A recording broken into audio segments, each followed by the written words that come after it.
Fake rabies vaccine ನೋಡಿ. So ಭಾರತದ ಒಂದು ಕಂಪನಿ ಇಂಡಿಯನ್ ಇಮ್ಯುನಲಾಜಿಕಲ್ಸ್ ಲಿಮಿಟೆಡ್ ಅಂತ. ಓಕೆ, ಪ್ಲೀಸ್ ಇಂಡಿಯನ್ ಇದನ್ನು ಹೆಸರಾವಶ್ಯಕತೆ ಇಲ್ಲ, ಉಲ್ಲೇಖ ಮಾಡ್ತದೆ. ಭಾರತ ಒಂದು ಫಾರ್ಮಾಕ್ಯೂಟಿಕಲ್ಸ್ ಕಂಪನಿ ಇಂಡಿಯನ್ ಇಮ್ಯುನಲಾಜಿಕಲ್ಸ್ ಲಿಮಿಟೆಡ್ ಎನ್ನುವಂಥ ಕಂಪನಿ ಒಂದು ರೇಬಿಸ್ ವ್ಯಾಕ್ಸಿನ್ ಡೆವಲಪ್ ಮಾಡಿತು. ಓಕೆ, ಇದು ಹೆಸರು ಅಭಯ್ ರ್ಯಾಬ್ ಅಂತ ಒಂದು ರೇಬಿಸ್ ವ್ಯಾಕ್ಸಿನ್ ಇದೆ. ಸೊ ಇದನ್ನು UK, US, ಆಸ್ಟ್ರೇಲಿಯಾ ಬ್ಯಾನ್ ಮಾಡಬೇಕಾಗಿದೆ. ಈ ವ್ಯಾಕ್ಸಿನ್ನು ಸೇಫ್ ಇಲ್ಲ.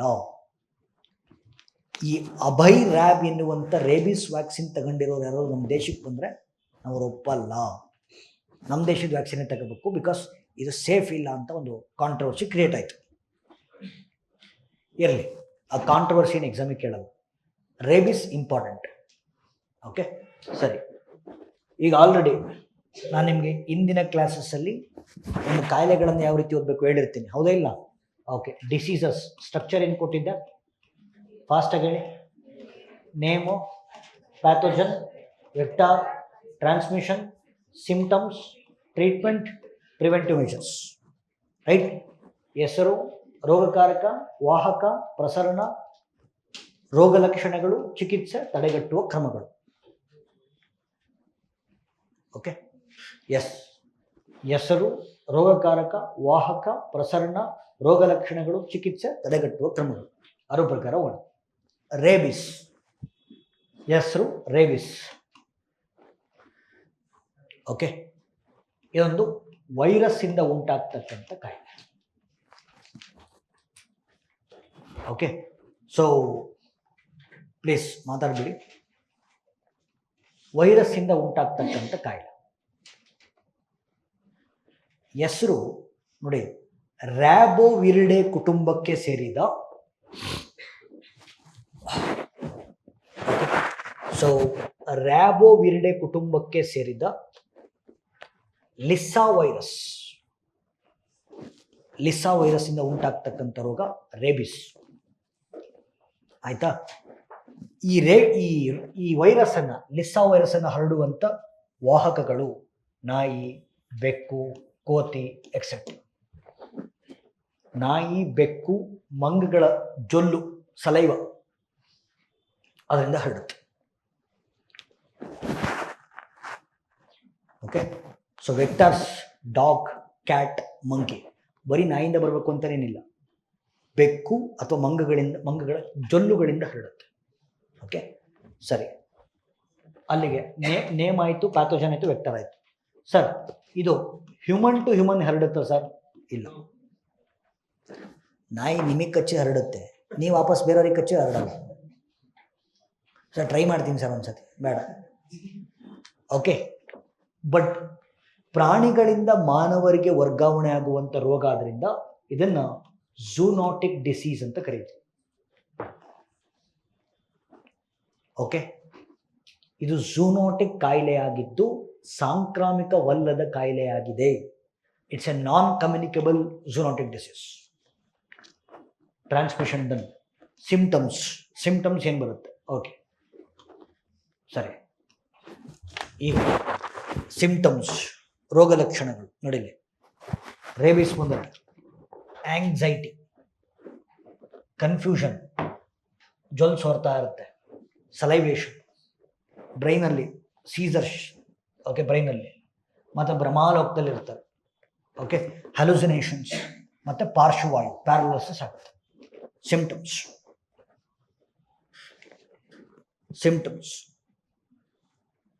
ನೋಡಿ, ಭಾಳ ಇಂಪಾರ್ಟೆಂಟ್. ಟ್ರೀಟ್ಮೆಂಟ್ ಕ್ಯೂರಬಲ್ಲ, ನಾನ್ ಕ್ಯೂರಬಲ್ಲ ಅಲ್ಲ. ನೋಡಿ ಇಲ್ಲಿ ಒಂದು ಪ್ಲೀಸ್, ಆಯಿತಾ? ಇದು ಹೆಂಗಿದೆ ಅಂತ ಸರ್, ವ್ಯಾಕ್ಸಿನ್ಸ್ ಕೊಡೋದು ಬಂದಮೇಲೆ ಕ್ಯೂರ್ ಮಾಡೋಕ್ಕಲ್ಲ, ಬರಬಾರ್ದು ಅಂತ. ಸರ್, ಈಗ ರೇಬಿಸ್ ಬಂತು ಅಂತ ಇಟ್ಕೊಳ್ಳಿ, ಮೊಟಾಲಿಟಿ ರೇಟ್ ಬಂದು 100% ಸಾಯ್ತಾರೆ.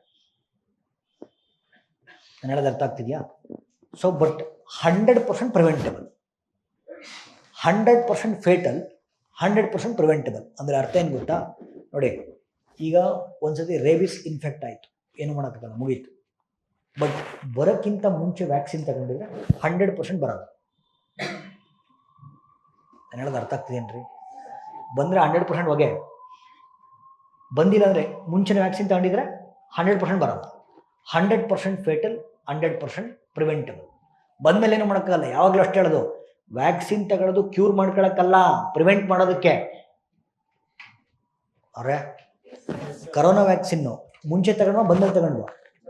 ಮುಂಚೆ ತಗೊಂಡ್ವಿ. ಬಂದ್ಮೇಲೆ ತಗೊಂಡ್ವಿ ಅಲ್ಲ, ಬಂದಾಗ ತಗೊಳ್ಳಿಲ್ಲ, ಬಂದು ಕ್ಯೂರ್ ಆದ್ಮೇಲೆ ತಗೊಂಡ್ವಿ. ಯಾಕೆ? ಮತ್ತೆ ಬರಬಾರ್ದು ಅಂತ. ಆಯ್ತಾ ಸರ್? ಪ್ಲೀಸ್, ಈ ರೇಬಿಸ್ ರೋಗಕ್ಕೆ ಓಕೆ ಮೊಟ್ಟ ಮೊದಲ ಲಸಿಕೆಯನ್ನು ಕಂಡುಹಿಡಿದಿದ್ದು Louis Pasteur. And it was the first vaccine against zoonotic disease. ಹಾಗಾಗಿ ಈ ಲೂಯಿಸ್ ಪ್ಯಾಶ್ಚರ್ ಅವರು ತೀರ್ಕೊಂಡಿದ್ದು ಸೆಪ್ಟೆಂಬರ್ 28ನೇ ತಾರೀಕು, ಅವರ ಡೆತ್ ಆ್ಯನಿವರ್ಸರಿ, ಪುಣ್ಯತಿಥಿ. ಮತ್ತು ಮರಣ ಮಹೋತ್ಸವ ಅಂತ ಬರೆದುಬಿಟ್ಟಿರ. ಅವರ ಡೆತ್ ಆ್ಯನಿವರ್ಸರಿನ ವರ್ಲ್ಡ್ ರೇಬೀಸ್ ಡೇ ಅಂತ ಕರೀತಾರೆ. September 28 is celebrated as world rabies day. Louis Pasteur. ನನಗೆ ಗೊತ್ತಿರಲಿ, ಇದು ಝೂನೋಟಿಕ್ ಕಾಯಿಲೆಗಳ ವಿರುದ್ಧ ಅಭಿವೃದ್ಧಿಪಡಿಸಲಾದ ಮೊಟ್ಟ ಮೊದಲ ಲಸಿಕೆ. ಆಯಿತಾ? ಅಲ್ಲಿಗೆ ಪ್ರಿವೆಂಟಿವ್ ಮೆಷರ್ಸ್ ಆಯಿತು. ತಡೆಗಟ್ಟುವ ಕ್ರಮಗಳು, ನೀವು ನಾಯಿಗೆ ಕಚ್ಚಬಾರ್ದು. ಓಕೆ. ಮತ್ತೆ ಸರ್, ರೇಬೀಸನ್ನು ಎಲಿಮಿನೇಟ್ ಮಾಡಲಿಕ್ಕೆ ನ್ಯಾಷನಲ್ ಟಾರ್ಗೆಟ್ ಯಾವುದು? 2030. ಯಾವುದು ಸರ್? ನೋಡಿ, ಭಾಳ important. Okay, yes, national action plan for dog mediated rabies elimination by 2030. So ರೇಬೀಸನ್ನು ನಿರ್ಮೂಲನೆ ಮಾಡಲಿಕ್ಕೆ ರಾಷ್ಟ್ರೀಯ ಗುರಿ ಬಂದು 2030. ಕ್ಲಿಯರ್? ಸ್ಟ್ರಕ್ಚರ್ ಫಿಟ್ ಆಯ್ತಾ ಇಲ್ಲ? Yes or no? So this is how you study a disease.